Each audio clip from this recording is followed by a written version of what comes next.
रामकृष्ण हरी. कोण पहिला करणार हे करा. रामकृष्ण हरी. रामकृष्ण. तुझं पूर्ण नाव सांग. सोहम शिवाजी शिंदे. सोहम शिवाजी शिंदे. जीत शिवाजी शिंदे. जीत शिवाजी शिंदे. कमलाकर परमेश्वरी यादव. कमलाकर. अरे हा कृष्णाचा मुलगा. रामकृष्ण हरी. तुझं नाव सांग. सत्यम ईश्वर माने. सत्यम ईश्वर माने. ईश्वर माने. आपण मुलगा चांगला होता. पण तू चांगला वागला तर चांगला. चांगला वागला तेच बोललो. आणि म्हणजे विनाकारण बारीक करायला पण मारतो.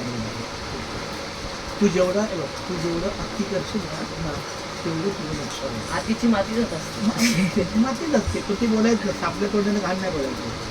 त्याच्या कर्माने ते लागेल. त्यामुळं आता बघ आज सुट्टी आहे. मी शिक्षक आहे. मी इथून 10ला निघतो. रात्री 8:30ला घरी येतो. रामकृष्ण हरी माऊली. रामकृष्ण. मग मला सांग मला अगोदरचा वेळ मी तुम्हाला कुठे ते बाहेर गप्पा टप्पा मारताना दिसतो का? कधीतरी तुझ्याबरोबर गप्पा मारताना दिसतो का? बोलताना दिसतो का? फक्त काय करतो मग प्रसंग विषय बस. दुसरा विषयच नाही घ्यायचा. आपलं माझा काम मोबाईल चोरीला गेला. रामकृष्ण ते उगत नाही जात काहीतरी.